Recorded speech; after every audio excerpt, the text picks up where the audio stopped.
Kolkata gang rape case రోజుకో కొత్త మలుపు తిరుగుతుంది. ఇప్పటికే పొలిటికల్ టర్న్ తీసుకున్న ఈ వ్యవహారంలో మాటల తూటాలు పేలుతున్నాయి.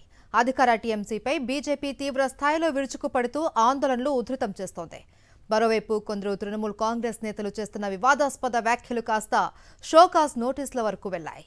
కోల్కతా గ్యాంగ్ రేప్ కేసు విచారణకు సిట్ ఏర్పాటు చేసింది వెస్ట్ బెంగాల్ ప్రభుత్వం.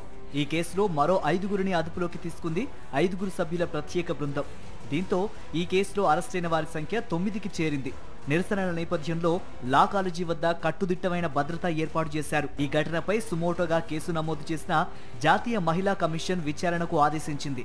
ఈ క్రమంలోనే కాలేజీని పరిశీలించేందుకు వచ్చిన విమెన్ కమిషన్ మెంబర్ అర్చనా ముజుందార్ను పోలీసులు లోనికి అనుమతించలేదు. ఈ కేసులో పోలీసుల తీరు సరిగ్గా లేదని ఆగ్రహం వ్యక్తం చేశారు ఆమె.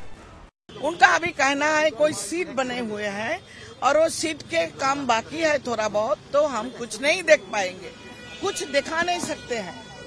तो literally I had to write another letter कि हमें यहाँ दिखा दिया जाए. She has been gang raped at her institution and the DC nodal officer, she doesn't know where she is now.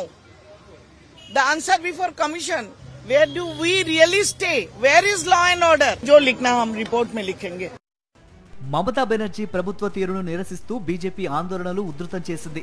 ఈ ఆందోళనలో పాల్గొన్న కేంద్ర మంత్రి west Bengal BJP chief Sukanta ముజుందార్ను పోలీసులు అరెస్టు చేశారు. ఆదివారం బెయిల్పై విడుదలైన ఆయన టీఎంసీ ప్రభుత్వ తీరును తీవ్రంగా తప్పుబట్టారు. గ్యాంగ్ రేపుపై టీఎంసీ నేతలు స్పందిస్తున్న తీరును ఆ పార్టీని ఇరకాటంలో పెడుతోంది. అత్యాచార ఘటనపై వివాదాస్పద వ్యాఖ్యలు చేశారు టీఎంసీ ఎంపీ కళ్యాణ్ బెనర్జీ. కొందరు మగవాళ్లు నేరాలకు పాల్పడుతూ ఉంటారని, ఒక స్నేహితుడు స్నేహితురాలని రేప్ చేస్తే ఏం చేయగలమని ప్రశ్నించారు. టీఎంసీకే చెందిన మరో ఎంపీ మదన్ మిత్రా కూడా అనుచిత వ్యాఖ్యలు చేశారు. ఆమె అక్కడికి వెళ్లి ఉండకపోతే సంఘటన జరిగి ఉండేది కాదని, ఆమె 2 మిత్రులను తనతో తీసుకెళ్లినా రేప్ జరిగేది కాదంటూ అగ్నికి ఆజ్యం పూశారు. టీఎంసీ నేతల వ్యాఖ్యలపై అదే పార్టీకి చెందిన ఎంపీ మహువా మొయిత్రా తీవ్రంగా స్పందించారు. ఇండియాలోని అన్ని పార్టీల్లో స్త్రీ ద్వేషులు ఉన్నారంటూ ఎక్స్లో ట్వీట్ చేశారు. అసహ్యకరమైన వ్యాఖ్యలు ఎవరు చేసినా తమ పార్టీ ఖండిస్తుందని పేర్కొన్నారామె. దీంతో మహువా కామెంట్స్ ను ఖండించారు ఎంపీ కళ్యాణ్ బెనర్జీ. స్త్రీ వ్యతిరేకి అని తనపై ఆరోపణలు చేస్తున్న మహువా తను చేస్తుందేంటంటూ ప్రశ్నించారు. రెండో పెళ్లి చేసుకుని మరో మహిళను బాధ పెట్టలేదా అన్నారు కళ్యాణ్ బెనర్జీ.